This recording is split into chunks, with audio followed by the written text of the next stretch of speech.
માતાજી, હર હર મહાદેવ।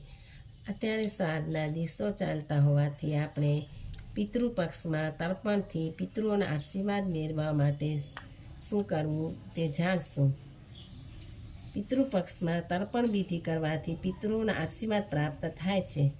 આપણા શાસ્ત્રમાં શ્રાદ્ધની વ્યાખ્યા કરી છે કે પિતૃઓ માટે આપણે જે કંઈ કાર્ય શ્રદ્ધાથી કરીએ એ જ શ્રાદ્ધ।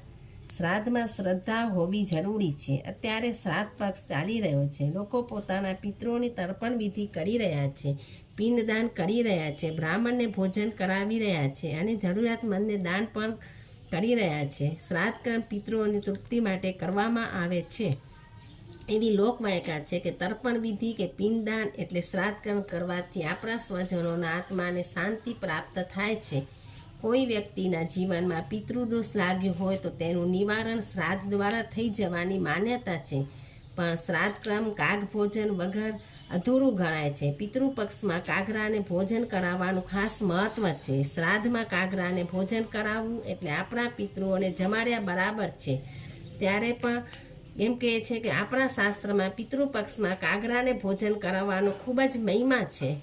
શ્રી રામ ભગવાન પણ કાગરાને અપાયેલા વરદાનથી એક લોકકથા પણ ખૂબ પ્રચલિત છે। એવું કહેવાય છે કે આ વરદાનથી જ શ્રાદ્ધ પર કાગરાને ભોજન કરવાની પ્રથા શરૂ થઈ લાગે છે। રામ, સીતા, લક્ષ્મણ જ્યારે વનવાસ ઉપર હતા ત્યારે ઇન્દ્રપુત્ર જયંતે કાગરાનું રૂપ ધારણ કરી સીતાના પગમાં ચાંચ મારી હતી।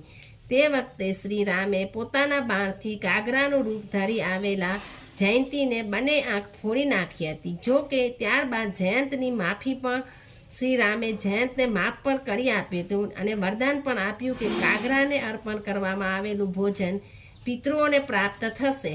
બસ ત્યારથી શ્રાદ્ધ પર પિતૃઓને તૃપ્ત કરવા કાગરાને ભોજન કરાવવાની પરંપરા શરૂ થઈ ગઈ છે એવું માનવામાં આવે છે। આપણા શાસ્ત્રમાં કાગરાને યમરાજનું પ્રતીક પણ માનવામાં આવે છે। તે મૃત્યુના દેવતા છે। માન્યતા એવી પણ છે કે કાગરો આ અન્ન ખાઈ લે તો યમરાજ પણ પ્રસન્ન થાય છે। તે તમારા તમામ કષ્ટને દૂર કરી તમને શાંતિ આપે છે।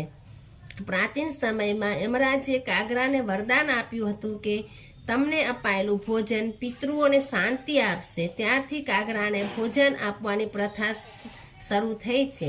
શ્રાદ્ધમાં કાગરા ન મળે તો શું કરવું? પર્યાવરણની અસર પશુ અને પક્ષીઓ પર પણ રહે છે। કાગરા અત્યારે પણ ઘણી જગ્યાએ નહિવત જોવા મળે છે, ત્યારે અન્ય પક્ષી અથવા ગાયને પણ ખવડાવી શકાય છે। શ્રાદ્ધ પક્ષના છેલ્લા દિવસે એટલે કે અમાસના દિવસે તીર્થસ્થાન કે પવિત્ર નદીઓમાં સ્નાન કરવાની પરંપરા છે।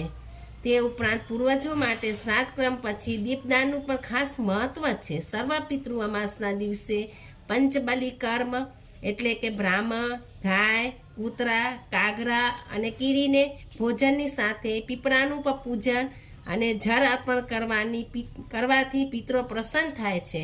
પિતૃપક્ષમાં તર્પણ કરવાથી પિતૃઓ પ્રસન્ન થઈ આશીર્વાદ આપે છે અને જીવનમાં આવનારી તમામ મુશ્કેલીઓ દૂર કરે છે।